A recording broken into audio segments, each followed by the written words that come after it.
ہندوستان کا ایک معتبر چینل ہے، آن لائن اپنے سوالوں کا جواب پانے کے لیے اس کو سبسکرائب کریں اور بیل آئیکن کو ضرور دبائیں۔ کہ حضرت مولانا محمد قاسم نانوتوی رحمۃ اللہ علیہ نے دیوبند کی سرزمین پر حضرت حاجی سید عابد حسین کے ساتھ تعاون کرتے ہوئے اس دارالعلوم کی بنیاد رکھی جس دارالعلوم کو اللہ کی یہاں سے قبولیت حاصل ہوئی اور ایسی برکتیں نصیب ہوئی کہ اس کی شاخیں دنیا کے اطراف و اکناف میں پھیلتی چلی گئی اور پورے ہندوستان پر دوبارہ تحریک شہیدین کی چھاپ قائم کر دی گئی۔ اور یہ بھی ساتھ ساتھ یاد رکھنے کی بات ہے کہ حضرت سید احمد شہید ہی کے حلقے کے اور مولانا مملوک العلی کے ایک شاگرد جن کے شاگرد مولانا قاسم نانوتوی بھی ہیں، سر سید احمد شہید تھے جو سید احمد حسینی نام رکھتے ہیں اور وہ بھی ایک عالم ہے۔ انہوں نے یہ فیصلہ کیا کہ مسلمانوں کو ہر اعتبار سے اٹھانے کی ضرورت ہے، مادی اعتبار سے، سیاسی اعتبار سے، ثقافتی اعتبار سے، سائنسی اعتبار سے اگر ان کو اٹھایا نہ گیا اور عصری علوم پر قبضہ نہ کیا گیا تو ایک مولوی تو ضرور تیار ہو جائے گا، نماز جنازہ پڑھا دے گا، بچے کے کان میں اذان دے دے گا، مسجد کی اذان دے دے گا، لیکن پورے ملک کا نظام تمدن، نظام ثقافت، نظام سیاست، نظام معاشیات وہ دوسروں کے ہاتھوں میں ہوگا تو مسلمان صرف غلام کی حیثیت سے باقی رہ جائے گا۔ اس لیے اس بندہ خدا نے یہ کوشش کی کہ ایک ایسا کالج قائم کیا جائے جو آکسفورڈ کے مقابلے میں ہو، جو کیمبرج کے مقابلے میں ہو، اور پھر وہی کالج تھا جس نے ترقی کرتے کرتے علی گڑھ مسلم یونیورسٹی کی شکل اختیار کی۔ تو اللہ تعالیٰ کی طرف سے انہیں قبولیت ملی اور ان سے اللہ نے ایک کام لیا۔ اور پھر جب یہ صورتحال ہوئی کہ جو مولانا قاسم نانوتوی رحمۃ اللہ علیہ کے حلقے کے پڑھنے والے تھے وہ علماء شرعی دور ہوتے چلے گئے علی گڑھ مسلم یونیورسٹی سے، اور یونیورسٹی کے مسٹرز اور ماسٹرز ان سے دور ہوتے چلے گئے، تو حضرت مولانا فضل الرحمان گنج مراد آبادی یعنی حضرت شاہ عبدالعزیز کے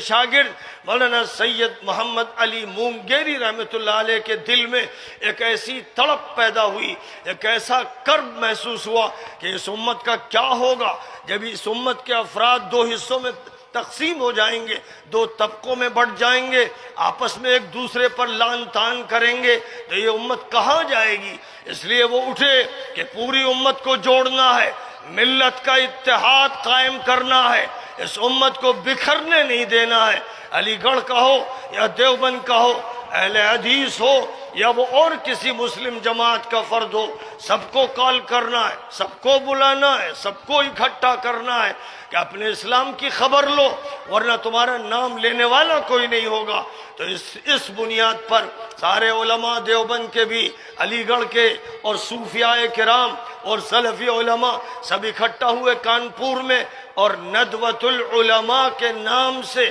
ایک ایسی تحریک وجود میں آئی جس کا کام تھا کہ نصاب کی اصلاح کی جائے، نظام تعلیم کی اصلاح کی جائے، معاشرے کی اصلاح کی جائے اور امت میں یکجہتی اور اتحاد پیدا کیا جائے۔ اس کا نتیجہ یہ ہوا کہ دیوبند اور ندوہ اور علی گڑھ سب ایک دوسرے کے قریب آتے چلے گئے اور مختلف حلقوں کے لوگوں میں بھی اتحاد کا ایک جذبہ پیدا ہوا۔ بہرحال یہ عظیم الشان کام ہے جو ہمارے بزرگوں نے انجام دیے، اور آگے چل کر اس امت کے لیے امارت شریعہ کا نظام بنانے والے، سب سے زیادہ اس میں پہل کرنے والے قاضی ابو المحاسن سجاد صاحب رحمۃ اللہ علیہ تھے، جو پورے ہندوستان کے لیے امارت شریعہ کا نظام قائم کرنا چاہتے تھے۔ اس میں کامیابی نہیں ملی تو بہار میں انہوں نے امارت شریعہ کا نظام قائم کیا، اور آگے چل کر جب امت کو اس کی فکر ہوئی کہ جو بھی بچا کھچا اسلامی قانون ہے اس پر بھی حملے ہو رہے ہیں،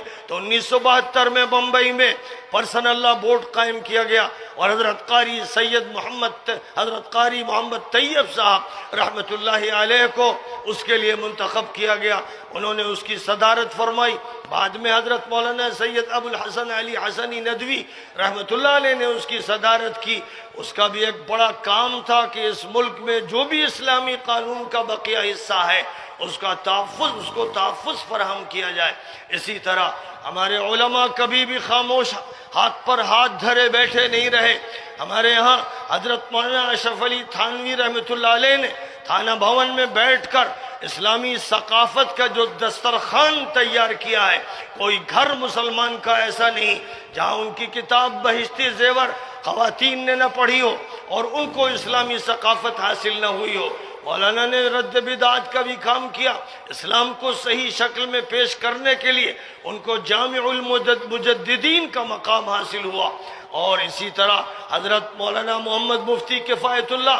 اور حضرت مولانا حسین احمد مدنی اور مولانا ابوالکلام آزاد اور ان جیسے وہ علماء تھے، وہ امت کے جیال افراد تھے جنہوں نے جیلوں کی کوٹھریوں میں رات و دن گزارے۔ حضرت شیخ الہند نے جو راستہ ان کو بتایا تھا اور جو کوشش فرمائی تھی، اس ملک کو مکمل آزادی دلانے کی جو کوشش حضرت شیخ الہند نے کی تھی، اسی کی تکمیل کا کام ان علماء نے انجام دینے کی کوشش کی۔ ہندوستان کا ایک معتبر چینل ہے، آن لائن اپنے سوالوں کا جواب پانے کے لیے اس کو سبسکرائب کریں اور بیل آئیکن کو ضرور دبائیں۔